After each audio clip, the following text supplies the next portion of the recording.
మీరు మమ్మల్ని చేశారు. మీకు ఇష్టమైన బిడ్డలుగా మమ్మల్ని మీరు ప్రభువా మీరు చేసుకున్నారు. మీ బిడ్డలుగా అంగీకరించారు. ఈ యొక్క ఆరాధన ప్రభువా ఎంతో విలువ గలది. అత్తరుతో ఆ యొక్క బేతనీయ ఆ ఇల్లు నిండిపోయింది వాసన. ఈరోజు మా ఆరాధన మీరు ఆగ్రహించారని ఈ ప్రాంతమంతా మీరు ప్రభు ఈ యొక్క వాసనతో ఆరాధన వాసనతో నిండిపోయినందుకు ఎంతో వందనం స్తోత్రం. మీ బిడ్డలు ఎంతో చక్కగా మిమ్మల్ని ఆరాధిస్తూ వచ్చారు. ఎంతో వందనం స్తోత్రములు ప్రభువా. వచ్చిన బిడ్డలందరినీ దీవించుము. మా స్తుతి మా ఆరాధన మీరు అంగీకరించారు. మా స్థితిని మార్చండి, మా ఇంటిని మార్చండి, మా మందిరాన్ని మార్చండి, వ్యక్తిగతంగా మమ్మల్ని మార్చండి. మా స్థితిగతులను మార్చే దేవుడు, మీరు ఏమైనా చేయగల సామర్థ్యం కలిగిన దేవుడు. ఇక్కడ వచ్చిన ప్రతి కుటుంబాన్ని మీరు మీ చేతులెత్తి ఆశీర్వదించండి. ఆయన వారిని బేతనీయ వరకు తీసుకొని పోయి వారిని చేతులెత్తి ఆశీర్వదించను అని రాయబడింది. ప్రభు ఇక్కడ ఉండే బిడ్డలను కూడా మీరు మీ చేతులైతే ఆశీర్వదించి వారి కుటుంబాల పిల్లలను మీరు సమృద్ధిగా ఆశీర్వదించండి. మీ దీవెనలతో నింపండి. మిగతా సమయం మా కొరకు యోగ్యమైన బలలో పాలు పొందే సమయం మీరు మాకు యోగ్యకరంగా చేయండి. ప్రభు ఎంతో వందనం స్తోత్రములు అర్పించుకుంటూ వచ్చిన బిడ్డలందరినీ బట్టి వందనం స్తోత్రములు. మీ వాక్యాన్ని మీ మాటలు మీరు మాకు అనుగ్రహించండి. యోగ్యమైన రీతిలో మీ బలలో పాలు పొందుటకు నాకు మాకందరికీ సహాయపడండి. మీ రక్తం మా మీద ప్రోక్షించుకుంటూ విశ్వాసంతో యేసు ప్రభు నామమున స్తుతించి ప్రార్థించి వేడుకొనుచున్నాము తండ్రి, ఆమేన్.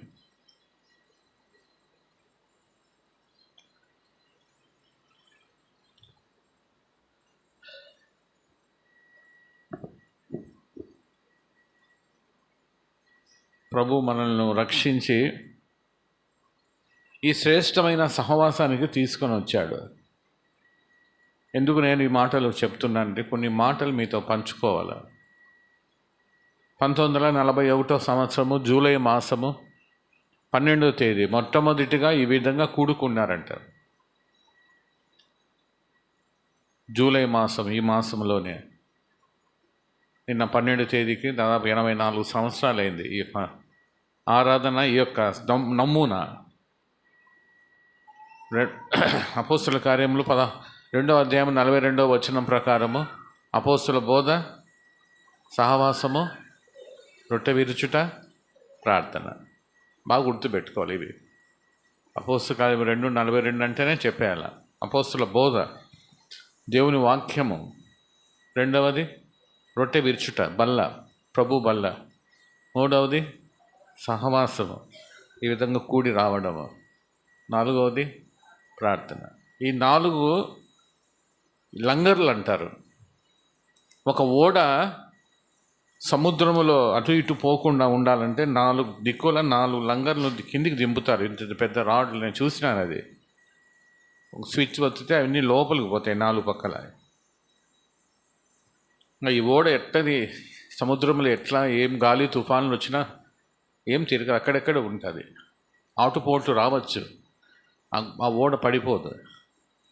అదేవిధంగా ఈ యొక్క లోకం అనే సముద్రములో ఎన్నో శ్రమలు వస్తాయి, ఎన్నో దుఃఖ పరిస్థితులు వస్తాయి.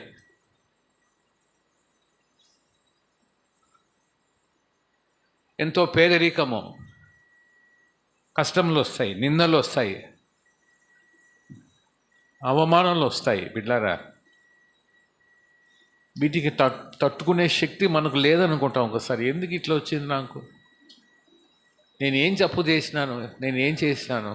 కొన్ని పరిస్థితులు మనల్ని ఈ లోకంలో సైతానుడు ఏం చేస్తాడంటే తుఫానులు మన మీదకి వచ్చినట్టు చేస్తాడు. ఎవరైతే ఈ 4 లంగర్లో అపోస్తుల బోధ, దేవుని వాక్యము అసలు భక్సింగ్ గారి ఫెలోషిప్ అంటేనే, ఇలాంటి సహవాసం అంటేనే వాక్యము. తండోపతండలుగా ఆ దినాల్లో మెడ్రాస్కు వచ్చేవాళ్ళంట, మద్రాసు పట్టణానికి తండోపతండాలు. భక్సింగ్ గారు వాక్యం చెప్తుంటే వర్షం పడుతుందంట. వర్షంలోనే దాదాపు 40 నిమిషాలు వాక్యం చెప్పాడంట. తడిసిపోయిందంట, బైబిల్ అని తడిసిపోయినాయి. సిస్టర్స్ తమ కొంగుల్లో పెట్టుకుని, బ్రదర్స్ షర్టు లోపల పెట్టుకొని లేచినారంట. కింద నీళ్లు పారిపోయినాయంట ఆ గ్రౌండ్లో. అయినా కూడా ఎవరు వెళ్ళలేదంట. భక్సింగ్ గారు అట్లే భక్సింగ్ గారికి తడిసిపోయినాడు, అట్లే చెప్పాడు. అంటే వాక్యం చెప్తే అని చెప్పి దాదాపు 10,000 మంది కూర్చున్నారంట ఆ దినాల్లో. వాక్యము, దేవుని వాక్యం అందుకే అభివృద్ధి చెందింది. ఆదిమ అపోస్తుల కార్యములు మీరు చదివితే వాక్యము ప్రబలమైంది, శిష్యుల సంఖ్య విస్తరించింది. ఏమోబేదన్న ప్రతాపన్న, దేవుని వాక్యము ఎక్కడ విస్తరిస్తుందో, స్వచ్ఛమైన వాక్యము, దేవుని వాక్యము ఎక్కడ విస్తరిస్తూ పోతుందో బాగా గమనించాలా. అక్కడ శిష్యుల సంఖ్య విస్తరిస్తుంది. మనం ఏమి చేయనవసరం లేదు, ఆయన చేస్తాడు. వాక్యం అంటే దేవుడు. దేవుని వాక్యం ఎక్కడ ప్రబలమైపోతుందో, మీరు అపోస్తల కార్యం చదివితే ఆశ్చర్యమవుతుంది. శిష్యుల సంఖ్య విస్తరిల్లిపోతుంది, ప్రబలమైపోతుంది. అదే జరిగింది మన సహవాసంలో మొట్టమొదటి దినాల్లో. నేను చెప్పేది ఎంతగా జరిగిందంటే, తమ ఇళ్ళల్లో అక్రమంగా ఉన్న వాటిని తీసుకొని వచ్చారంట. అక్రమంగా బెంచీలు, కొంతమంది ఇష్టానుసారంగా అవి ఇవి తెచ్చుకున్నారంట. ఎప్పుడైతే దేవుని వాక్యం ప్రకటింపబడిందో, భక్సింగ్ గారు చెప్తా వచ్చాడో, అవన్నీ మన ఇళ్ళలో తీసుకొని వచ్చారు. ఇవన్నీ మేము అక్రమంగా తీసుకొని వచ్చినామండి, ఇవన్నీ ఏం చేస్తారేమని జెహోషాములో పెట్టేశారంట. ఏం చేయాలో అర్థం కాలేదంట వాళ్ళకు. అప్పుడు భక్సింగ్ గారు ఏం చేశాడంటే, హోలీ ఫైర్ అంటారు, అది పరిశుద్ధ అగ్ని. అందుకే ఆ పాట రాశాడు, పరిశుద్ధ అగ్నిని పంపు దేవా, ఆ పాట రాశాడు. పరిశుద్ధ అగ్ని, ఫైర్, హోలీ ఫైర్ అని కాల్చేశారంట. అవన్నీ కాల్చేసి అక్కడ గుంత ఉన్నిందంట, ఆ బాయిలో వేసేసారంట. దేవుని వాక్యము అంతగా ప్రబలమైపోయింది. భక్సింగ్ గారు పులిపిట్ మీదకి వస్తున్నాడంటే పులిపిట్ కదిలిపోయేదంట. ఒక బ్రదర్ చెప్పాడు, మా నాయన 1956, 55, 6 నుంచి ప్రతి కాన్వకేషన్ వెళ్ళేవాడు మా ఫాదర్. ఆయన చెప్పేవాడు, ఏమని చెప్పేవాడు అంటే, ఆ కాన్వకేషన్లో ఆ వచ్చే రోడ్లో అంతా భక్సింగ్ గారి చీరలు, భక్సింగ్ గారి శారీస్ అని పెట్టారంట, అమ్మున్నారంట. ప్రతి ఒక్క సహోదరులు పోయి దాని భక్సింగ్ గారి శారీస్ అన్ని కొనుక్కుండేది, మందిరానికి కాన్వకేషన్ వేసుకొని వచ్చేదంట. ప్యాంట్లు కూడా, షర్ట్స్ కూడా అన్నీ వైటే. మా ఫాదర్ చెప్తాడు, అంతా చూస్తే దేవదూతల మాదిరి ఉన్నారంట. అంతా ఎక్కడ చూసినా తెల్ల వస్త్రాలు. ఆ దినాల్లో అంతగా వైరాగ్యం కలిగినింది. అంతగా సహోదరుడు దేవుని వాక్యాన్ని చెప్తా వచ్చాడు. అంతగా దేవుని వాక్యం ప్రబలమైపోయింది. ఒక 4 కుష్ఠరోగులు వచ్చారంట, బయట నిలబడుకొని ఉన్నారంట, కాన్వకేషన్ బయట జరిగిన సంగతి. అక్కడ ఉన్న వాళ్ళు చెప్పిన ఆశ్చర్యమైంది, నాకు ఇప్పటికీ ఆశ్చర్యమే. ఆ లోపలికి రావాలంటే భయపడుతున్నారు. ఎందుకు? కుష్ఠరోగులు కదా, లోపలికి రావాలంటే ఆ జనము చూసి భయపడి లోపలికి రావాలంటే భయపడుతుంటే ఎవరో భక్సింగ్ గారికి చెప్పారంటే, బ్రదర్, కుష్ఠరోగులు ఎవరో 4 బయట ఉన్నారు, దే వాంట్ కమ్ ఇన్సైడ్. వాళ్ళు లోపల రావాలంట. మరి మీరు ఏం చెప్తే? భక్సింగ్ గారు చెప్తేనే అన్నీ, ఎవరంటే వాళ్ళు చెప్పేదానికి ఏం లేదు అక్కడ. అంటే భక్సింగ్ గారు ఇక్కడ నుంచే ప్రార్థన చేసినాడంట, ప్రభువా వాళ్ళను స్వస్థపరచు అన్నాడంట. ఆ 4లో ఒక వ్యక్తి కావలిలో పనిచేసినాడు, కడప కూడా వచ్చినాడు. ఆయన కుష్ఠరోగం పోయింది, నాకు చూపించినాడు. ఆయన సేవకు వచ్చినాడు, కుష్ఠరోగం పోయింది. ఇక్కడ ప్రార్థన చేసినాడు పులిపిటి దగ్గర. వాళ్ళు ఎక్కడో బయట ఉన్నారు, ప్రభువా వారిని స్వస్థపరిచి లోపల తీసుకురా అన్నాడు. అంతే. వాళ్ళ చేతులన్నీ, ఆ గాయాలన్నీ మటుమాయం అయిపోయినాయి కొద్ది సమయంలోనే. వాళ్ళందరూ లోపలికి వచ్చినారు, అందరూ చూపిస్తున్నారు, ఆశ్చర్యపోయినారండి ఒక్క మాటతోనే. అటువంటి సహవాసం మన సహవాసం మిడ్లరా. ఈ సహవాసాన్ని వదిలిపెట్టిపోకూడదు. కష్టమైన నష్టమైన ఏమైనా సరే, ప్రభువా మీరు నాకు చూపించిన సహవాసం, పరలోక దర్శనముకు నేను అభిధేయుడను కాను. భక్సింగ్ గారి ఆ యొక్క కాఫీన్ బాక్స్ మీద రాసి పెట్టారా, పరలోక దర్శనముకు నేను అభిధేయుడను కాను. మీరు కూడా ఎంతో సంతోషం నాకు, ఎందుకంటే ఎంతో దీనితో నాకు సన్నిహిత సంబంధం ఉంది. ప్రతి బుధవారం నన్ను చిన్నమాసపల్లికి పంపించేవాళ్ళు.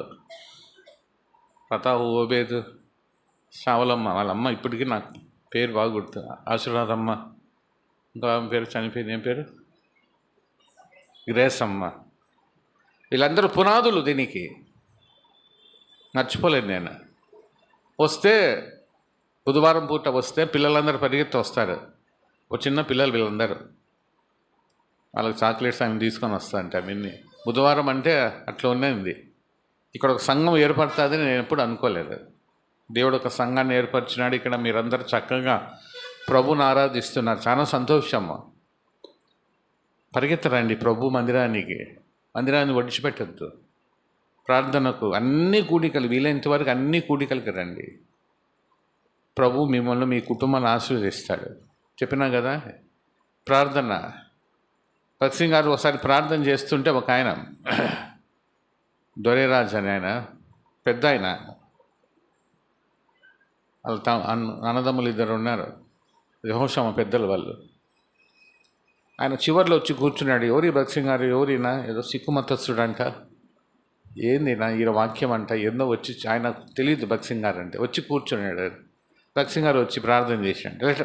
లెట్స్ ప్రే అన్నాడు. ప్రార్థన చేస్తామన్నాడు. అంటనే తనకి కదిలిపోయినాడంట. ఆయన చేసే ప్రార్థన వెనకల నుంచి చూస్తున్నాడు. ఎవరితో మాట్లాడుతున్నాడు ఇతను ఎవరితో మాట్లాడుతున్నాడు. ఇంకా అతనికి వాక్యం ఏమి వినలేదంట. పక్కనోని అడిగినాడంట, అయ్యా మళ్ళీ ఈయన ప్రార్థన చేస్తాడా అని. చివరిలో చేస్తాడండి మళ్ళీ అని. ఈ ముందుకు రావాలంటే 10,000 మంది ఉన్నారు, ఎట్లా ముందుకు రావాలా, ఎట్లా రాలేకపోయినాడు. మళ్ళీ లెటర్స్ ప్రే అన్నాడంట. మళ్ళీ అటు ఇటు దేశ చూసినాడంటే ఎవరితో మాట్లాడుతున్నాడు, ఎవరు లేదే. అయ్యా ఈ మీటింగ్ ఇంకో రోజు ఉంటుందంటే రేపు చివరి రోజు అండి, రండి అని చెప్పినారంట. ముందు వచ్చి కూర్చున్నాడంట. ఈయన ఎవరితో మాట్లాడతాడు, ఈయన మాది ప్రార్థన ఎవరు నేను ఇంతవరకు చూడలేదే అని. ఆయన మళ్ళీ వచ్చినాడంట. సింపుల్ మ్యాన్, సామాన్యమైన వ్యక్తి వచ్చి మళ్ళీ మోకాలు వంగి మళ్ళీ లెటర్స్ ప్రే ప్రార్థన చేస్తాడంటే పక్క దిక్కులు చూస్తున్నాడు. ఎక్కడ ఈయన పక్కన ఎవరు లేరు. ఆ ప్రార్థనతోనే రక్షణ పొందినాడు. ఆయన సాక్ష్యము మాన్సూన్ డే బ్రేక్ అని ఒకటి ఉంది, తొలకరి వర్షం అని ఒక బుక్ ఉంది, చదవండి. అది ఎన్నో రాసి పెట్టాడు పాత దినాలు. ఎందుకు చెప్తున్నానంటే ఈ విలువైన సహవాసాన్ని దేవుడు మిమ్మల్ని తీసుకొని వచ్చాడు కాబట్టి ఈ విలువైన సహవాసాన్ని వదిలిపెట్టద్దండి. ప్రభువును ప్రతి ఆదివారం పరిగెత్తిరండి. ప్రభు ఆరాధన అంటే పరిగెత్తి రావాల. నాకు చాలా సంతోషము. మన ఫాస్టింగ్ ప్రేయర్ జరిగింది, చాలామంది వచ్చారు. కొంతమంది కొత్తగా వచ్చారు, కొంతమంది నాతో మాట్లాడుతారన్నా ఇంత చక్కగా మందిరం ఇక్కడ వచ్చిందా? అవును, ఇక్కడ మందిరం వచ్చింది. వీళ్ళారా మీ యొక్క ప్రేమ, తర్వాత మీ యొక్క ఆతిథ్యము, వాళ్ళు చాలామంది నాతో మాట్లాడుతూ వచ్చారు. చాలా చక్కగా మీ ప్రేమ ఆతిథ్యము బట్టి మీకెంతో వందనములు. మరి దైవసేవకునితో మత్తయ్యతో కలిసి మీరు పని చేస్తున్నారు, సంతోషము. కలిసి రావాలందరూ, కలిసి రావడమే గొప్ప సంగతి ఇది. కాబట్టి కలిసి రావడము, కలిసి బలలో పాలు పొందడం. ఈ బల్ల ఏం చూపిస్తుందంటే మనమందరం ఒకటే, మన భేదం లేదు. చదువుకున్నోళ్ళు, చదువు లేనోళ్ళు, బీదవారి, అందుకే మధ్యలో పెట్టారు, ముందు పెట్టలే, చివరిలో పెట్టలే, మధ్య. అంటే అందరికీ దాంట్లో సమాన హక్కు ఉంది. భక్సింగ్ గారు ఎప్పుడూ 3 పదాలు వాడతాడు. అందరూ ప్రభుకు కావాల్సిన వారు, అందరూ ప్రభుకు కావాలా? అరే నేను ఏం చదువుతా, అక్కోళ్ళు ఆంటీ వాళ్ళు పెద్దోళ్ళు పైన కూర్చో ఉన్నారు, మాకు చదువు రాదన్నమ్మ చిన్న, మాకు మేము ఎట్లా ప్రభువుకు ఉపయోగపడతామని వచ్చి మీరు కూర్చో ఉంటారు కొంతమంది. నువ్వు కూడా ప్రభుకు కావాలి, అవసరం. ప్రతి అంగము, శరీరంలో ప్రతి అవసరం, ప్రతి అంగము వేళ్ళు పెట్టాడు. కొన్ని ఇంపార్టెంట్ వాడిని లోపల పెట్టాడు, వాటి కనపడరు. బాగా గమనించాడు. గుండె కనపడుతుందా? గుండె లేకుండా కనపడుతుంది కదా, గుండె లేదు అనుకుంటామా? చెయ్యి ఇరిగినా 10 రోజులు ఉండొచ్చు. గుండె బాగాలేకపోతే ఏమో విధంగా పరిగెత్తిపోవాల్సింది డాక్టర్ దగ్గరికి. అమ్మా అస్సలు గుండె బాగాలేకపోతే ఎట్లా? కాబట్టి కనపడని పరిచర్య చేస్తారు కొంతమంది. ఇక్కడ ప్రతి సంఘంలో ఉంటారు, వాళ్ళు ఎక్కడ కనపడరు. నాకు అటువంటి వారు చాలా సంతోషం. ఎక్కడ కనపడరు, దాగి ఉంటారు. దాగి ఉండి ప్రభు పరిచర్య చేస్తారు వాళ్ళు. మోషే 40 దినాలు దాగి ఉన్నాడు, 40 సంవత్సరాలు. దావీదు దాగి ఉన్నాడు అరణ్యంలో, అటువంటి వారైనా దేవుడు తీసుకొని వస్తాడు. బాగా గమనించాలి. యేసు ప్రభు దాగి ఉన్నాడు, 30 సంవత్సరాలు దాగి ఉన్నాడు. అవసరమా? నాకు ఎప్పుడు అనిపిస్తా, యేసు ప్రభును తండ్రి అయిన దేవుడు 30 సంవత్సరాలు ఇంటి దగ్గరే పెట్టాడు. అర్థమవుతుంది చెప్పేది? 30 సంవత్సరాలు, 12 సంవత్సరాలు ఆయన ఒక్కసారి దేవాలయంకి వచ్చినాడు. ఆ తర్వాత నుంచి మధ్యలో ఏం జరిగిందో ఎక్కడ రాయబడలే. 12 సంవత్సరాల నుంచి దేవుడు తన కుమారుడిని వాడుకుంటే ఎంతోమంది రక్షణ పొందేవాళ్ళు కదా, ఎంతోమంది ప్రాణాలు కాపాడేవాడు కదా, ఎంతోమంది రక్షించేవాడు కదా, ఎంతోమందిని స్వస్థపరిచేవాడు కదా. ఎందుకు చివరి 3.5 సంవత్సరమే పనిచేశాడు? ప్రశ్న రాలేదా ఎప్పుడు? నాకు వచ్చిన ప్రశ్న. ఏం ప్రభువా నువ్వు తండ్రి అయిన దేవా, కుమారుడిని చివరి 3 సంవత్సరాలే నువ్వు ఈ లోకంలో పరిచర్య చేయటకు ఒప్పుకున్నావే, మిగతా 30 సంవత్సరాలు ఇంటి దగ్గరే ఉన్నాడు. ఎందుకు ఇంటి దగ్గర ఉన్నాడు? ఇంటి దగ్గర తల్లికి తను సహాయపడుతూ వచ్చాడు, తను కష్టించి పనిచేస్తూ వచ్చాడు, వడ్రంగి పని చేస్తూ వచ్చాడు. తన తండ్రి చిన్నతనంలోనే చనిపోయాడు. మొట్టమొదటి కుమారుడు, పెద్ద కుమారుడు యేసు ప్రభు. తర్వాత తోబుట్టులు పుట్టారు, వారందరినీ తను సంరక్షించాలా. మీరు చదివితే అక్కడక్కడ యోహాను సువార్త 7వ అధ్యాయంలో కొన్ని చోట్ల రాయబడింది. వాళ్ళందరికీ సహాయం చేయాలంటే ఇతను పని చేయాలా, పెద్ద కొడుకు కదా, పని చేయాలి. కష్టపడి పని చేసినాడు, డబ్బులు సంపాదించినాడు, పోయి తల్లి చేతిలో పెట్టాడు. నేను ఈరోజు ఏ కష్టంలో పోతున్నావో ప్రతి కష్టమైన పంపించాడు. బాగా గమనించాలా, నేను చెప్పే ప్రతి మాట వినండి బాగా. నేను ఈరోజు ఏ కష్టంలో పోతున్నామో, ఏ శ్రమలో, ఏ శ్రమైనా సరే, ఏ దుఃఖమైనా సరే, కొంతమందికి సరైన వసతులు లేకపోవచ్చు, కొంతమందికి సరైన తిండి లేకపోవచ్చు, సరైన డబ్బు లేకపోవచ్చు, సరైన ఆరోగ్యం లేకపోవచ్చు, ఏమైనా పర్వాలే, దుఃఖంలో ఉండొచ్చు. అయితే ఇవన్నీ గుండా యేసు ప్రభు వెళ్ళాడు. అందుకే 30 సంవత్సరాలు ఇంటి దగ్గర పెట్టాడు. చూడు, నా కుమారులు ఏ కష్టంలో పోతున్నారో నువ్వు అనుభవించాలి. ఆ కష్టము నువ్వు అనుభవిస్తేనే నీకు తెలుస్తుంది. ఆయన రోదనంతోనూ కష్టంతోనూ ఆయన వెళ్ళాడు. ఎబ్రీ రాష్ట్ర పత్రిక 5వ అధ్యాయంలో రాయబడింది. ఆయన కన్నీళ్లు విడిచినాడు. యేసు ప్రభు కన్నీళ్లు విడిచాను, యేసు ప్రభు ఏడ్చినాడు. దేవుడు ఏంది ఏడ్చడము? యేసు ప్రభు ఏడ్చడం ఏంది? అవును, ఒక గృహంలో ఒక వ్యక్తిని కోల్పోతే, ఒక తండ్రిని కానీ తల్లిని కానీ తోబుట్టు కానీ కోల్పోతే ఎంత దుఃఖమో యేసు ప్రభు తెలియాల. నేను ఎంత దుఃఖంలో పోతామో యేసు ప్రభు కూడా తెలియాలా. అందుకే ఆయన మన పక్షాన ప్రధాన యాజకుడు. ఎందుకు మన పక్షాన ప్రధాన యాజకుడు? ఆయన మన కష్టంలన్నీ తెలుసు ఆయనకు. ప్రభువా, చెన్నూరులో పలానోళ్ళు పలాని కష్టంలో పోతున్నారు, ప్రభువా తండ్రి వారిని కనికరించు. ఆ కష్టం నాకు తెలుసు, నేను కూడా ఏడ్చినా. లాజరు చనిపోయినప్పుడు ఏడ్చినాడు, వాళ్ళందరూ చూసి ఏడ్చినాడు. ఎందుకు ఏడవలసి వచ్చింది తెలుసు కదా, ఆయన లేపుతాడు కదా, ఇంకో కొద్ది క్షణంలో లేపుతాడు. మరి ఎందుకు ఏడ్చాలా? వారందరూ చూసినాడు ఏడుస్తా. అంటే ఇంత దుఃఖమా? ఒక వ్యక్తిని కోల్పోతే ఇంత దుఃఖమా? యేసు ఆకలి కొన్నాడు. నా ఆకలి ఆయనకు తెలుసు. మనం అనుకోవచ్చు, నాకు తిండి లేదు. ఒక పెద్ద ఆమె వచ్చింది ఒక పల్లెటూరులో. సో నేను వాక్యం చెప్పేదాన్ని పోయినప్పుడు, నాయనా నాకు 2 రోజుల నుంచి సరైన ఆహారం లేదు నాయనా అనేది. ఆమె చూసి నేను చాలా దుఃఖపడినా. ఎందుకంటే వాళ్ళ పిల్లలు ఆమె చూసుకోవడంలే, సరైన భర్త లేడు, పిల్లలు తాగుబోతులు, 2 రోజుల నుంచి సరైన అన్నం లేదు, చాలా బక్క చిక్కిపోయింది. ప్రభా, ఈమె పరిస్థితి ఎట్లా నేను అనుకున్నా. అప్పుడు దేవుడు నాకు ఏం చెప్పాడంటే, ఆమె ఆకలి నాకు తెలుసు.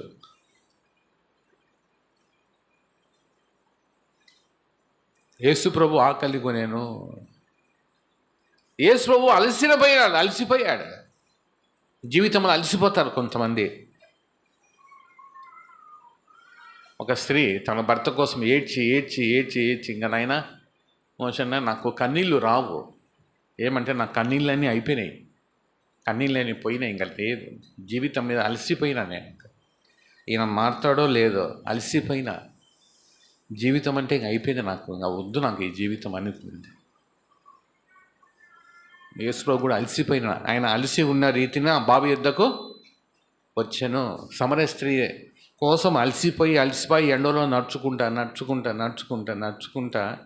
ఆ బావి యొద్దకు వచ్చినాడు. అలసిపోయినాడు. నీ అలసట తెలుసు ఆయనకు. బిడ్డ భయపడద్దు. యేసుప్రభు ఆదా మంచి నిద్రపోయినాడు. మనం కూడా ఒకసారి నిద్రపోతాం, అలసిపోయి నిద్రపోతాం. ఆ దోణిలో నిద్రపోయినాడు ఆయన. నీళ్లు పడతానే కూడా ఏం అర్థం కాలేదు, నిద్రపోయినాడు ఆయన. ప్రతి ఒక్కటి నువ్వు నేను ఏ పరిస్థితి గుండా వెళ్తున్నామో అన్ని పరిస్థితులు తెలుసు ఆయనకు. దేనికి భయపడద్దు.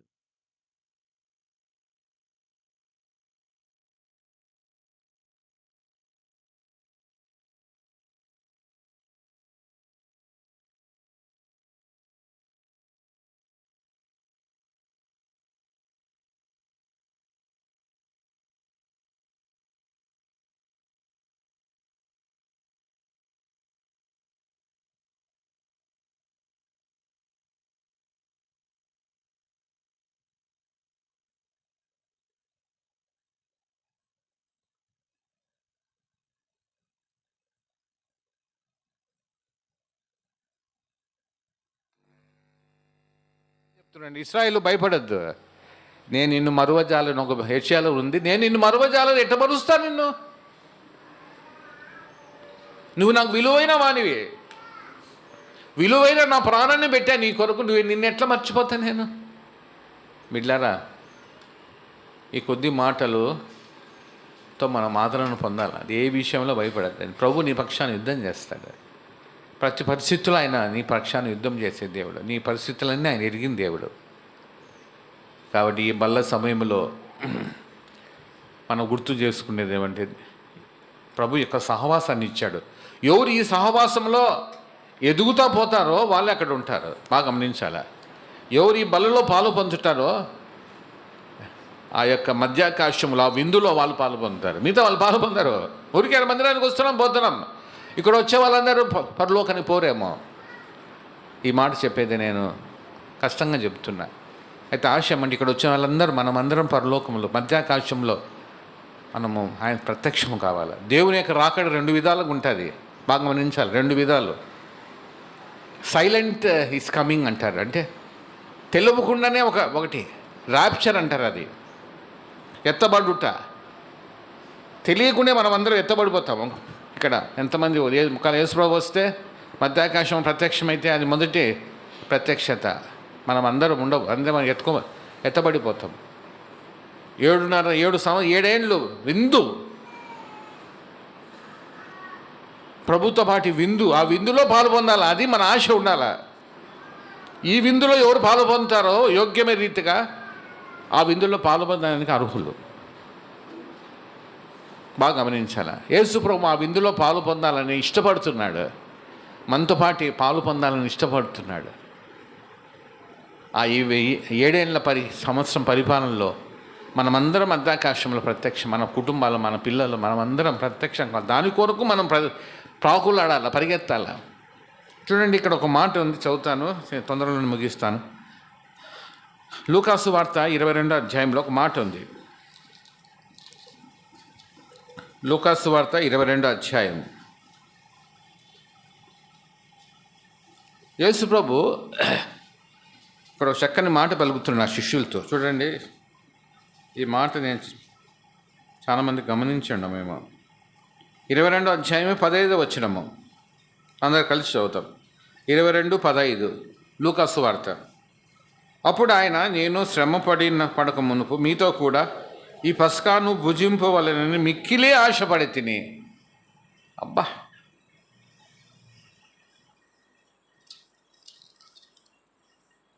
ఆశ, మిక్కిలి ఆశ. వారితో భుజించాలని, ఆ శిష్యులతో భుజించాలని తను ఎంతో ఇష్టపడుతున్నాడు.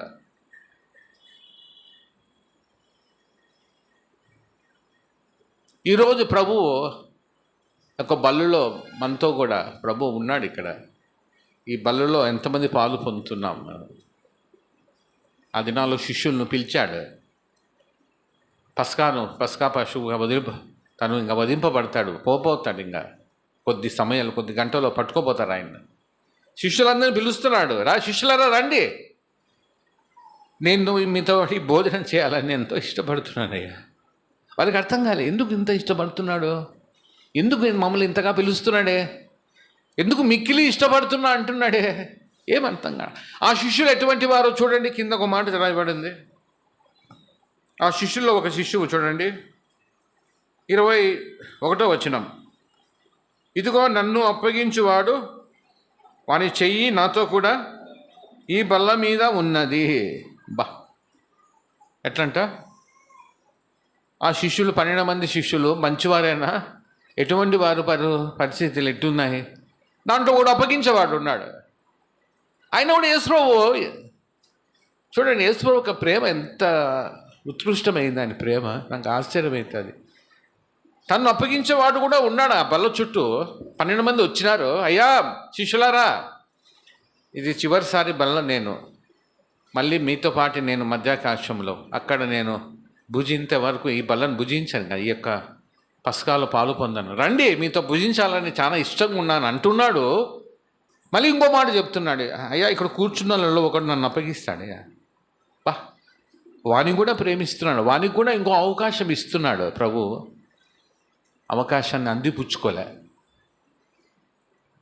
తర్వాత తన జీవితం ఎంతో నాశనమైంది. బిడ్డలారా, ప్రభు అవకాశం ఇస్తున్నాడు. ఇక్కడ వచ్చిన బిడ్డలు ఇక్కడికి అవకాశం ఇస్తున్నాడు. బిడ్డలారా, ఇంకా ఎక్కడ మనము ప్రభుకు అయిష్టంగా ఉన్నామో, ప్రభువును అప్పగిస్తున్నామేమో, మన మాటల్లో, మన తలంపుల్లో, మన ఊహల్లో, మన నడవడికలో మనం ప్రభుకు విరోధంగా ఉన్నామా? చూడండి, ఇక్కడ ఒక మాట, యోహాను సువార్త 21వ అధ్యాయంలో కూడా ఇక్కడ ఒక మాట ఉంది. ఇక్కడ ఒక బల్ల మాదిరి ఉంది చూడండి. యోహాను సువార్త 21వ అధ్యాయంలో యేసు ప్రభు ఇక్కడ ఒక మాట చెప్తున్నాడు, 12వ వచనంలో. చేపలు అతి విస్తారంగా పడి వల పిగలలేదు. యేసు రండి భోజనము చేయుడి. ఈ 2 మాటలు నాకు ఎందుకో చాలా ఇష్టం అండి. మీతో భుజించుటకు నాకు ఇష్టమైంది, మిక్కిలి ఇష్టపడి తిని. బిడ్లారా, శిష్యులారా రండి, మీతో భుజించాలని నాకు చాలా ఇష్టం ఉంది. ఇస్కరియోతు యూదా, నువ్వు కూడా భుజించాలని, నాతో కూడా ఉండాలని ఇష్టం ఉంది, నువ్వు కూడా చెయ్యి వేస్తున్నావు. అయితే నీ హృదయము నాకు దూరంగా ఉంది, నీ హృదయము నాతో సరిగా లేదు, నన్ను అప్పగిస్తున్నావు, అప్పగించబడే దానికి పోతున్నావు. నీ ఇష్టం, నీకు అవకాశం ఇస్తున్నా, అయినా కూడా నువ్వు మార్పు చెందడంలే. ఇక్కడ కూడా 21వ అధ్యాయంలో రండి భోజనం చేస్తాం శిష్యులారా రండి. ఈ శిష్యులు 7 మంది, ఇక్కడ 7 మంది ఉన్నారు, అక్కడ 12 మంది ఉన్నారు. ఈ 7 మంది కూడా వినికిపోయినారు. మీరు చదవండి, నేను మీకు చెప్తున్నా, మీరు వినండి చాలు. పేతురుతో సహా 6 మంది, మిగతా 6 మంది, నేను చేపలు పట్టబోదునని 21వ అధ్యాయం 2వ వచనం 3వ వచనం చదువుతాం. నేను చేపలు పట్టబోతున్నాను అని చెప్పినాడు పేతురు. మేము వస్తామండి, మేము వస్తాము, ఇంకా మేము కూడా వస్తాం, మాకు కూడా ఎట్లా, ఈ దేవుడు యేసు ప్రభు ఏమైనాడో ఏమో, చనిపోయినాడో లేచినాడో లేదో మాకు తెలియదు, ఈ ప్రభువు ఏమైపోయినాడో, మా భుక్తి ఎట్లా, మాకు తిండి ఎట్లా, మా పరిస్థితి ఎట్లా, మా కుటుంబాలు ఎట్లా. యేసు ప్రభు ఉన్నప్పుడు అన్నీ బాగా జరుగుతున్నాయి. 5 రొట్టెలు 2 చేపలు 5,000 మందికి. ఎక్కడ చూసినా భోజనాలు, బేతనీయకు 7 సార్లు, మరియా ఇంట్లో ఎన్నో భోజనాలు, ఎక్కడ చూసినా భోజనం, ఎక్కడ చూసినా ఆహారం, అంత బాగుంది. 3-4 సంవత్సరం చాలా బాగుంది. ఇప్పుడు యేసు ప్రభు చనిపోయినాడు, లేచినారు కొంతమంది చెప్తున్నారు, లేయలేదు కొంతమంది చెప్తున్నారు, ఏం అర్థం కావడంలే. పేతురు చూసినాడు, ఇంక అయ్యా స్వామి నేను పోతాను, ఇంకా నా చేపల పని, నా వృత్తి చేపలు కదా, నాకు అన్నం కావాలి కదా, నా కుటుంబానికి అన్నం కావాలి కదా, నేను వెళ్ళిపోతాను. మత్తయి సువార్త 4వ అధ్యాయం 18-19 వచనాల్లో చేపలు వలలు వదిలిపెట్టి ఆయన వెంబడించారు పేతురు శిష్యులు. అదే వల దగ్గరికి మళ్ళీ పోయినాడు. యేసు ప్రభు ఎంతో దుఃఖపడుతున్నాడు. అరే 3-4 సంవత్సరం నాతో కూడా ఉన్నారు వీళ్ళు ఏం నేర్చుకున్నారు నా నుంచి, నేను లేస్తా అంటే కూడా మీరు నమ్మలేకపోయినారే, వీళ్ళు మళ్ళీ వెనిక్కిపోతున్నారే. బిడ్డలారా, వారి కొరకే ప్రభు మళ్ళీ ప్రత్యక్షమైనాడు. ఎంత ప్రేమ అంటే, ఎంత ప్రేమ. నీ కొరకే మరి ఒక అవకాశం ఇస్తున్నాడు. నువ్వు వెనక్కి పడిపోయినావేమో, ప్రభు మీద అలిగినావేమో, ఏదో ఒక దాని మీద సాకు పెట్టుకొని ఏం మందిరం లే, ఏం దేవుడు లేని కూర్చొని ఉన్నావేమో. ప్రభు నీకు పిలుస్తుండరా, నా కుమార్తె ఎందుకు దిగులుగా ఉన్నావురా, నా కుమారుడా రా భోజనం చేస్తాం, నేను ఉన్నా కదా, నా మీద ఏమన్నా కష్టం వచ్చిందా, వెనక్కి పడిపోయినావా?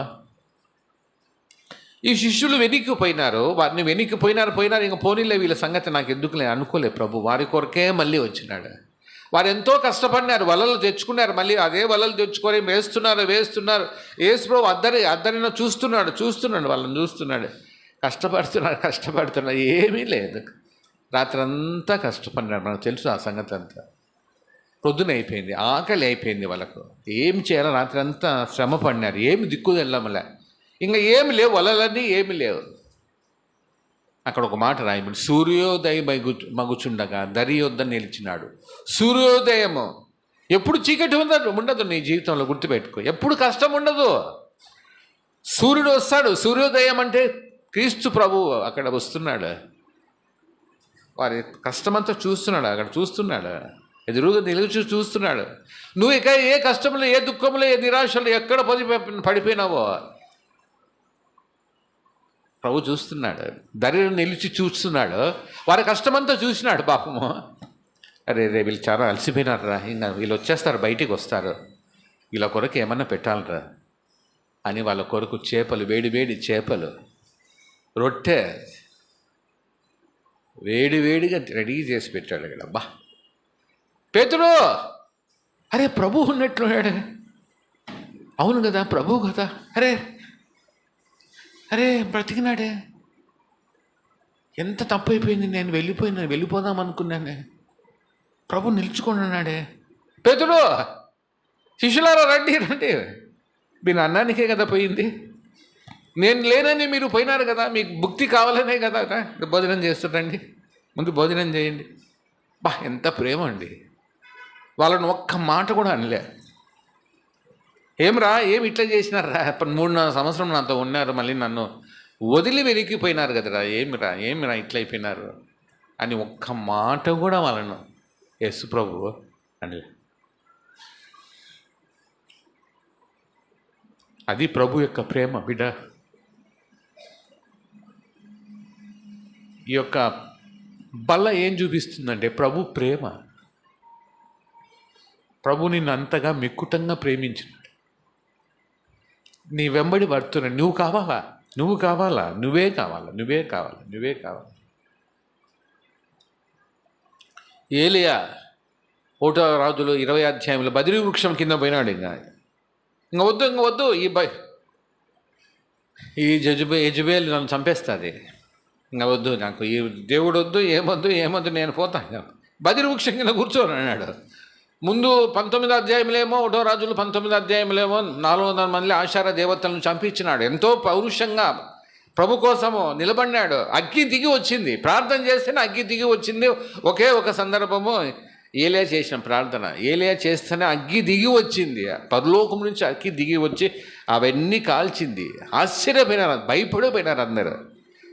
400 మందిని చంపించేశాడు ఆశార దేవతలు. మీరంతా విగ్రహాలు చేస్తున్నారు, విగ్రహాలు మొక్కుతారు, చూడు దేవుని యొక్క అగ్గి దిగి వచ్చింది. అటువంటి వ్యక్తి ఏం చేసినాడంటే యెజబెలుకు భయపడిపోయి, యెజబెలుకు అర్థమైపోయింది, చంపేస్తా నిన్ను, ఏలియా రేపటి లోపల నీ కథ చూడు. అయిపోయి దేవుని మీద అలిగినాడేమో, పరిగెత్తిపోతున్నాడు. అలిసిపోయి ఆ బదిరి వృక్షం కింద కూర్చున్నాడు. కొన్ని పరిస్థితులు దేవుడు అనుమతిస్తాడు బిడ్డ, గుర్తుపెట్టుకో. నీ జీవితంలో, నా జీవితంలో ప్రభు చెయ్యి వదిలిపెట్టినట్టు అనిపిస్తుంది ఒకసారి. చెయ్యి వదిలిపెట్టాడు ఆయన. ఇప్పుడు ఏలియా ఇక్కడ ఏం చేస్తున్నావు, ఏం నిద్రపోతున్నావు, ఇక్కడ ఏం చేస్తున్నావు, అలసిపోయినావు, ఏం చేస్తున్నావు, ముందు అన్నం తిను. దూతను పంపిస్తాడు, దూత పో, ఏలియా అలసిపోయినాడు, ఆకలిగా ఉన్నాడు, పాప ఆయనకి ఏదైనా పెట్టు. చూడండి, ఏది అవసరమో అది తీసుకొని వస్తాడు. టైమ్లీ నీడ్ అంటారు అది. ఏ సమయానికి ఏది అవసరమో దేవునికి తెలుసు. అది ఆకలి కొన్నాడు, అలసిపోయినాడు, పండుకున్నాడు, అలసిపోయినాడు, ఏం చేయాలి, ఫస్ట్ ముందు అన్నం పెట్టారు, రొట్టె ఇచ్చినాడు, ద్రాక్ష రసం రొట్టె తిను ఏలియా, నువ్వు తిను. నువ్వు తింటే కానీ నేను ఉండను, నువ్వు తిను ఫస్ట్. తినిన తర్వాత తెప్పరిల్లినాడు, బా మళ్ళీ నిద్రపోయినాడు, మళ్ళీ వచ్చినాడు, మళ్ళీ దూత. మీరు చదవండి అది. మళ్ళీ అన్నం పెట్టి మళ్ళీ తిను, నువ్వు తిను, శక్తి పొందు, శక్తి పొందు. ఇక్కడ కూడా శిష్యులు పోయినారు, ఇంకా అయిపోయింది, మా సంగతి అయిపోయింది, ఇంకా ఏమి ఇది మాకు ఎట్లా బుక్తే ఎట్లా ఏం రా రండి రండి. తిన్నాడు రా. పిల్లరా, యేసు ఎవరిని మర్చిపోయే దేవుడు కాదు ఆయన, ఎవరిని వద్దనే దేవుడు కాదు. ఈ బల్ల మనకి ఏం చూపిస్తుందంటే ఆయన యొక్క ప్రేమ. అందుకే ఈ సంవత్సరం మనకి ఇచ్చిన వాగ్దానం, దావీదు సమస్తమును సంపాదించుకునే. నీ జీవితంలో ఏమేమి పోగొట్టుకున్నావో అన్నీ తిరిగి ఇవ్వగల దేవుడు, సామర్థ్యం కలిగిన దేవుడు ఆయన. గత సంవత్సరాలు ఏమేమి ఆత్మీయంగా ఏమేమి పోగొట్టుకున్నావు, శరీర ఏమేమి పోగొట్టుకున్నావు, అవన్నీ ఇవ్వగల సామర్థ్యం కలిగిన దేవుడు. అయితే ఫస్ట్ నువ్వు చేయాల్సింది ఏంటంటే ప్రభు దగ్గర రావాలి.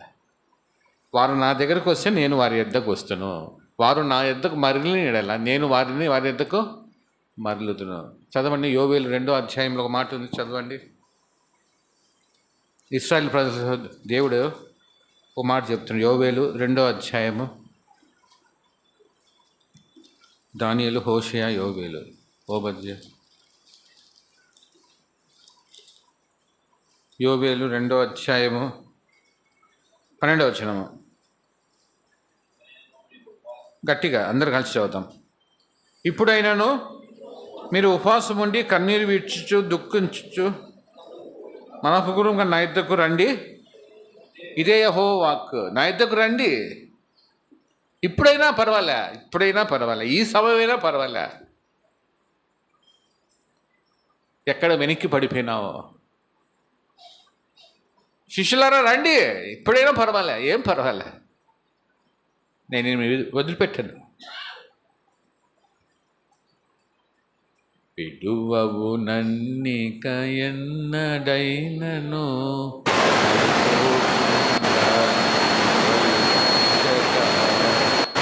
విడువవు నన్నిక ఎన్నడైనను, పడిపోకుండా కాయు రక్షక.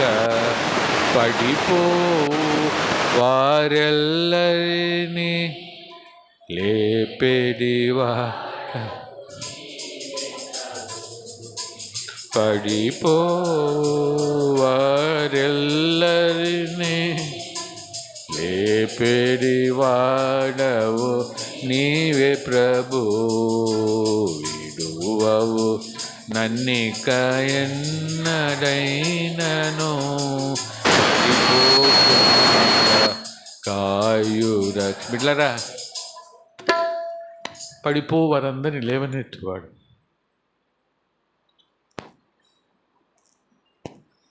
ఈ పాట ఒక కుష్ఠరోగి బ్రదర్ రాశాడు, అదే చెప్పినా కదా, బాగుపడిన వ్యక్తి రాశాడు ఈ పాట. పడిపో వారందరినీ లేవనెత్తువాడు ఆయన, వెనుకపడిన వారందరినీ ప్రోత్సహించేవాడు ఆయన.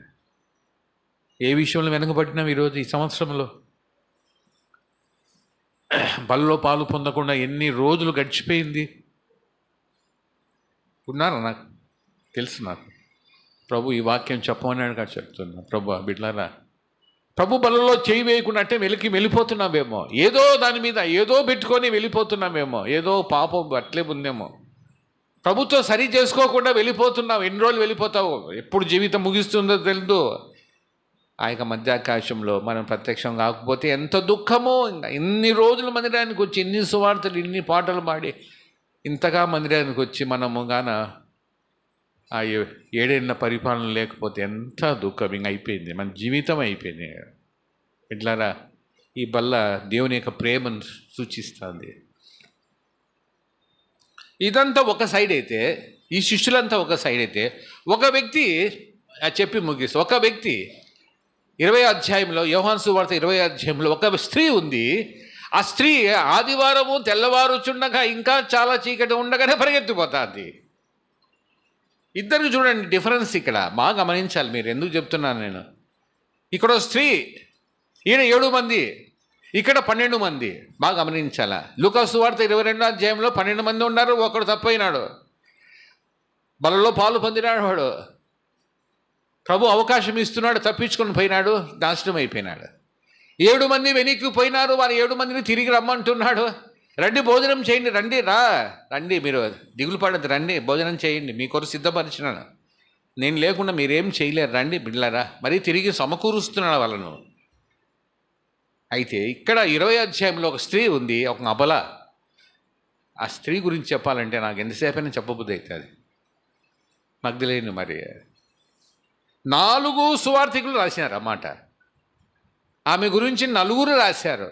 అంటే ఎంత ప్రాముఖ్యమైందో, ప్రభుకి ఎంత ఇష్టమైందో 4 రాశారు. ఆదివారం ఇంకా చాలా చీకటి ఉండగానే, చాలా చీకటి, ప్రతివాడు చాలా చీకటి. ఆదివారం ఇంకా చీకటిగా ఉండగానే పరిగెత్తిపోతుంది సమాధి వద్దకు. ప్రభువును చూడాలని పరిగెత్తిపోతుంది. ఏం ఆశ, ఏమి పిచ్చి తల్లి, ఏమి వైరాగ్యమో, ఏ మగ్దలేని వాడే ఏమి ఇంత వైరాగ్యమో. నా ప్రభువు నేను చూడాలా, ఐ వాంట్ మై లార్డ్, నా ప్రభువును చూడాలి. ఇప్పటికే 3 రోజులు అయిపోయింది. ఏమైపోయినాడో నా ప్రభు ఏమైపోయినాడో. నేను పరిగెత్తిపోవాల్సింది. మా సమాధి ఎంతకు ఎట్లా పరిగెత్తిపోతావు? రాత్రి ఇంకా తెల్లవారలేదు, ఏం పర్వాలే, ఏం జరిగినా పర్వాలే, నాకు నా ప్రభువు కావాలబ్బా. అది అటువంటి వాడు అడుగుంటాడు, నాకు నా ప్రభువు కావాలా. పరిగెత్తిపోయి ఆ సమాధి దగ్గర పరిగెత్తిపోతాండి. వాళ్ళు పరిగెత్తిపోయారు, పేతురు కూడా పరిగెత్తిపోయినాడు. అయితే పేతురు ఒక విధంగా చెప్తున్నాడు, ఆమె ఒక విధంగా చెప్తాంది. మీరు తర్వాత ఇంటికి పోయి నేను చెప్తాను, మీరు ఇంటికి పోయి చదువుకోండి. ఆమె వచ్చి సమాధిలో చూసి యేసు ప్రభును ఎవరో ఎత్తుకొని పోయినారనే మాట చెప్పింది. ఈ శిష్యులు వచ్చినారు, పేతురు యోహాను కూడా వచ్చినారు. సమాధి లోపల ఒకడు దిగినాడు, యోహాన్ దిగినాడు, చూసినాడు. అరే నారబట్టలు ఉన్నాయి, తువాలు ఉంది, రుమాలు ఉంది ఇక్కడ, కానీ యేసు ప్రభువు ఇక్కడ లేడనే మాట చెప్పలే వాళ్ళు. చూడండి బాగా గమనించి ఇంటికి పోయి చదవండి అది మళ్ళీ ఒకసారి. యేసు ప్రభువు లేడే, యేసు ప్రభు అనే మాట ఆ 2 శిష్యుల్లో రాలే. ఈ మగ్దలేని మరియ వచ్చింది, నా ప్రభువును ఎవరో ఎత్తుకోపోయినారు, రుమాలు గిమాలు నారబట్టలు, అది కాదు నా ముఖ్యము, నా ప్రభు నాకు కావాలా. ఆ శిష్యులు వచ్చిపోయినారు. చివరి 9వ వచనంలో రాసి పెట్టారు, వారు తమ ఇంటి వారి యొద్దకు వెళ్ళిపోయారు. అంటే వాళ్ళ బంధువులు ఉన్నారు అక్కడ, వాళ్ళ బంధువులు ఈ దగ్గర వెళ్ళిపోయినారు. వాళ్ళు ఎవరు? పేతురు యోహాను. పోయి ఏమైపోయిందో ఏమో, యేసుప్రభు చనిపోయాడో లేచినాడో మాకు తెలియదు, మా వాళ్ళు చూసినాము, ఆయన లేడు, ఇంకా ఆయన కోసం వెతకడంలే, ఆయన ఎక్కడున్నాడు ఏం సంగతి ఆశ లేదు. తమ ఇంట్లోకి పోయినారు. వారు తమ వారి యొద్దకు వెళ్ళిపోయేది. అయితే ఈమెకు ఎవరు లేరు అక్కడ, ఈ మగ్దలేని స్త్రీకి ఎవరు లేరు, నా ప్రభువే నాకు, అంతే, నా ప్రభువు నాకు సమస్తము, ప్రభువా నువ్వు లేకుంటే నేను బ్రతకలేను అన్నట్లు ఉంది అక్కడ. పోవడములు అక్కడక్కడే తచ్చారుతా ఉంది. యేసుప్రభు లేచి ఆడ పక్కన నిలబడుకొని ఉన్నాడు. యేసుప్రభుని గుర్తుపట్టలే, తోటమాల అనుకునింది. అయ్యా తోటమాలి గారు, మా యేసుప్రభును చూడండి అయ్యా, ఎక్కడున్నాడు చూడండి అయ్యా, ఆడని చూపిస్తావా, నేనే ఎచ్చుకోమోతా. ఏం మాట మాట్లాడిందండి. ఒక స్త్రీ ఒక వ్యక్తిని, ఒక పురుషుణ్ణి ఎత్తుకొని పోతుందా? అంత ధైర్యమా నీకు? అంత బలం వచ్చిందా? అవును, నా ప్రభు నాకు కావాలా. ఆయన మహిమ నేను చూసిన, ఆయన ఎటువంటి వాడో నాకు తెలుసు. నా జీవితం 7 దయ్యాలతో నిండిపోయిన నా జీవితాన్ని మార్చినాడు ఆయన. నేను ఊరుకుండలేను. నా ప్రభు నాకు కావాలా. ఏడుస్తుంది. యేసుప్రభు ఆమెతో చెప్పిన మాట ఎక్కడ మాటలే, ఆ మాట ఎవరితో కూడా చెప్పలే. మీరు చదవండి తర్వాత పోయి. అమ్మా ఎందుకు ఏడుస్తున్నావు? ఈ మాట ఎవరితో చెప్పలే. అమ్మా ఎందుకు ఏడుస్తున్నావు అమ్మా? అవునయ్యా, నా ప్రభు కావాలయ్యా, నా ప్రభు కావాలా. అది ప్రభు మీద ఆశ, వైరాగ్యం అంటే. ఈ శిష్యులు వెళ్ళిపోయినారు. ఒక శిష్యుడేమో చేయి పెట్టి మా యొక్క బల్లో చేయి పెట్టి వెళ్ళిపోయినాడు, నాశనం అయిపోయినాడు. 7 మంది శిష్యులు వెళ్ళిపోయింటే ప్రభు వారు మళ్ళీ తీసుకొని వస్తున్నాడు. అయితే ఈ స్త్రీ విషయంలో ప్రభు ఇష్టపడుతున్నాడు. నాకు ఇష్టమైన దానివి నువ్వు, అమ్మా ఎందుకు ఏడుస్తున్నావు? నేనున్నా కదా, ఎందుకు ఏడుస్తున్నావు? ఆ స్త్రీ విషయంలో ఒక మంచి మాట రాయబడింది. చదవండి, అందరూ చదవాలి. మార్కు సువార్త 16వ అధ్యాయంలో ఒక మంచి మాట రాయబడింది. నాకు ఆశ్చర్యమైన ఆ మాట చదివితే. మీరు చదివినారో లేదో మరి. మార్కు సువార్త 16వ అధ్యాయం. మార్కు సువార్త 16వ అధ్యాయం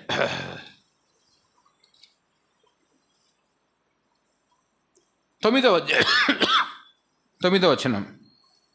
ఆదివారము తెల్లవారినప్పుడు యేసు లేచి తాను 7 దయ్యములను వెళ్ళగొట్టిన మగ్దలేనే మరియకు మొదట కనబడాను. అబ్బా, పరిశుద్ధాత్మ దేవుడు ఈ మాట రాయాల్సిన అవసరం ఉందా అని నాకు ఎప్పుడు ఆశ్చర్యమవుతారు. మొదట ఎవరికి రాయాలా, ఎవరికి కనపడాలా? ఏమండి ప్రతాప్ గారు, ఓబేదన్న, మొదటగా ఎవరికి కనపడాలా? మొదటి శిష్యుడు ఎవరు? ప్రముఖమైన శిష్యుడు ఎవరు?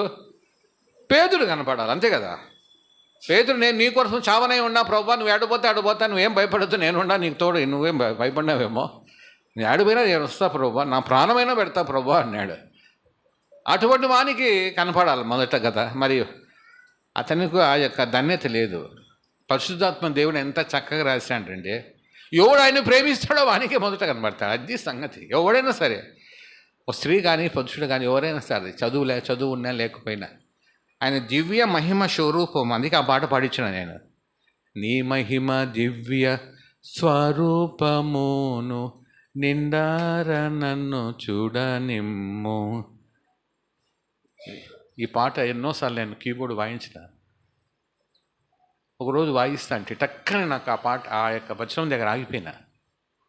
నీ మహిమ దివ్య స్వరూపం చూడాలని ఆశ ఉందా నా కుమారుడు అన్నట్లు నా ప్రశ్న వచ్చింది. ఆశ లేదే నాకు. ప్రభువా, నీ మహిమను చూడాలి ప్రభువా, నిన్ను చూడాలి ప్రభువా, నువ్వు కావాలి ప్రభువా, నాకు ఈ లోకంలో ఏమొద్దు అన్నట్టు ఉంది ఆ స్త్రీ. నీకుందా? నాకుందా? ఆ స్త్రీ అబ్బల పరిగెత్తిపోతుంది. అందుకే దేవుడు ఆమెకు మొట్టమొదటిగా కనపడినాడు. అంతే, మిగతా వాళ్ళకి కాదు. మిగతా వాళ్ళు పోగొట్టుకున్నారు. పరిశుద్ధాత్మ దేవుడు ఆ మాట రాసి పెట్టినాడు. ఒక స్త్రీకి మొట్టమొదటిగా దేవుడు యేసు ప్రభు కనపడినాడు అండి. ఎంత గొప్ప సంగతి అండి, ఎంత గొప్ప దర్శనము. ఆయన మహిమను చూడాలి, ఆ దివ్య స్వరూపం నా ప్రభు నేను చూడాలా అనే ఆశ ఉన్నింది. నిర్గమాకాండం 32వ అధ్యాయంలో ఒక మాట ఉంది, మీరు చదవనవసరం లేదు. మొదటి వచనంలో, మోషే కొండ దిగుట తడువు చేయగా. ఏమది? ఎందుకు ఆ మాట రాశాడు? కొండ దిగడము తడువు చేస్తాడు. కింద అయ్యా పోయా స్వామి, కిందంతా ఇశ్రాయేల్ ప్రజలు ఇష్టానుసారంగా చేస్తున్నారు, దూడను ఆరాధిస్తున్నారు, వాళ్ళు ఇష్టానుసారంగా నాట్యం ఆడుతున్నారు, వెళ్ళిపో అంటే దేవుడు పోవడంలే, మోషే పోవడంలే కిందికి. ఏమి పోవడంలే ప్రభువా, నీ మహిమ 40 దినాలు 40 రాత్రింబగలు చూస్తా అంటే నాకు ఎక్కడికి పోబుద్ధి కాడవలే, నాకు ఇశ్రాయేల్ ప్రజలు ఎట్టనా పోని అన్నట్టు ఉంది ఆడ. పో మోషే, వాళ్ళని చూసి రాపో, వాళ్ళ పరిస్థితి చూడు అంటే మోషే కొండ దిగుట తడువు చేయగా. ఆ మాట నేను ఆగిపోయినా. ఆ మహిమను చూసి 40 దినాలు ఆ కొండ మీద ఉన్నాడు. ఆ ప్రభువును చూస్తూ ఉండి, అన్నపానాలు లేవు, ఏమి లేవు, ఆ 40 దినాలు రాత్రి మగళ్ళు ఉంటి ప్రభుతో ఉంటంటే ఇంకా ఇదంతా అవసరంలే.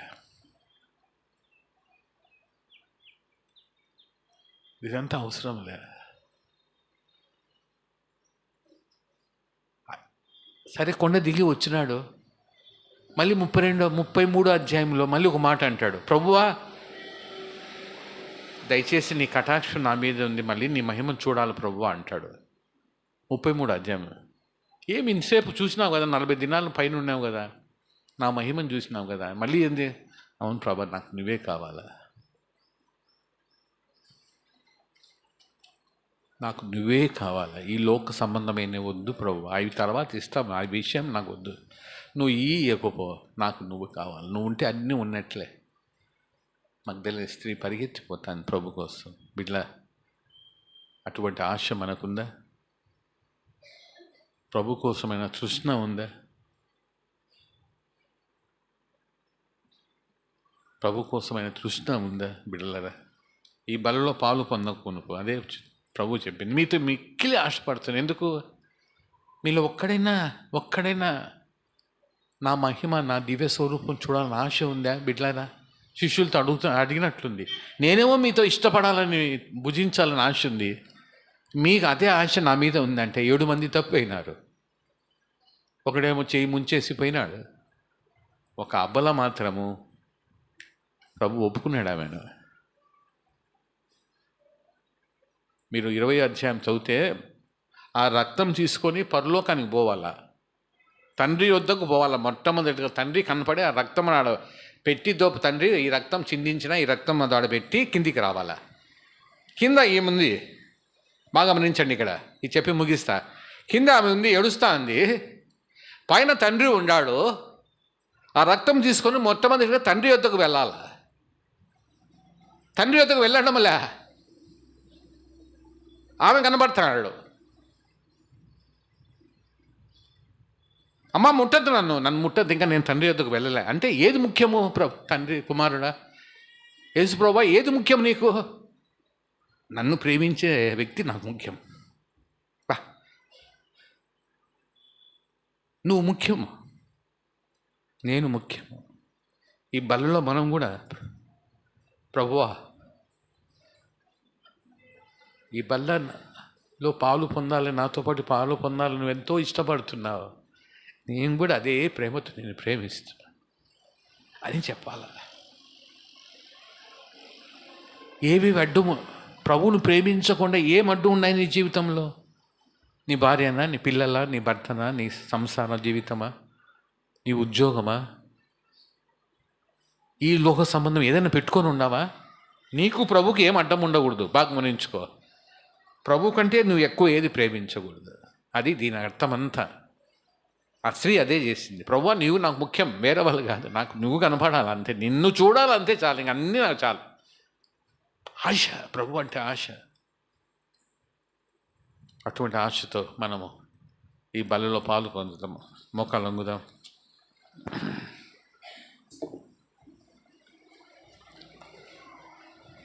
ఒక్క నిమిషం పరీక్షించుకుందాం.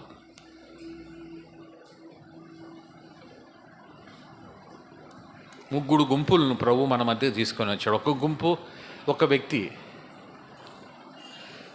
యూదా ఇస్కరియోతు. బలలో పాలు పొందినాడు, ప్రభుని అప్పగించి వెళ్ళిపోయినాడు, నాశనం అయిపోయినాడు. 7 మంది కూడా ఈ బలలో పాలు పొందినారు. వాళ్ళు కూడా ప్రభు ఏమైపోయినాడేమని వెలికి వెళ్ళిపోయినాడు. అయితే ప్రభు వాళ్ళు వదిలిపెట్టలే. రా బిడ్డలారా రండి అని తిరిగి వాళ్ళని ప్రోత్సాహపరుస్తున్నాడు. ఇక్కడ ఎవరైనా వెనక్కి పడిపోయినారా? ఏ విషయంలోనైనా ప్రభు అంటే వెనక్కి అయిపోయినారా? ప్రభు నాకు ఏం మేలు చేసినాడండి, ఎందుకు మందిరానికి వచ్చి ఏం లాభం అని అనుకొని చాలా దుఃఖంలో ఉన్నావేమి, ఏదో పట్టుకొని ఉన్నావేమి, రా వచ్చేయి.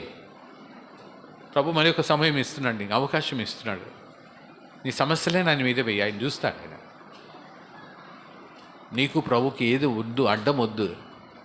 ఇంకో వ్యక్తిని చూస్తున్నా, మగతలేని మరియా ప్రభు కోసం ఆరాటపడుతుంది. ఎప్పుడెప్పుడు ప్రభువుని చూడాలా, నా ప్రభువుని చూడాలా, నా ప్రభువుని ఎవరు ఎత్తుకోపోయినారు, నా ప్రభు కావాలని. 3వ వ్యక్తి మాదిరి మనం ఉండాలా. ప్రార్థన చేస్తే, ప్రభువా మగతలేని మరియ మాదిరి నేను ఉండాలి ప్రభువా, నిన్ను చూడాలా, నీ ముఖ దర్శనం చేయాలి ప్రభు, నీ దివ్య స్వరూపం నాకు చూపించు ప్రభువా, నువ్వు ఎంత మహిమగల దేవుడవో నాకు చూపించు, నీ మహిమను నేను చూడాలి ప్రభువా, నీ మహతి కార్యం నేను చూడాలా. ఊరికి ఏదో మందిరానికి రావడం పోవడం అది కాదు ప్రభువా, నీ మహిమ నేను చూడాలా. నువ్వు మధ్యాకాశం ప్రత్యక్షమైనప్పుడు నేను ఉండాలి అక్కడ. ఆశ ఉండాలి ప్రభువా, నాకు ఆశ నాలో రేకిచ్చు ప్రభువా. ఆ విధంగా ఈ బలలో యోగ్యమైన రీతిలో పాలు పొందుటకు ప్రభు నీకు నాకు సహాయపడను గాక.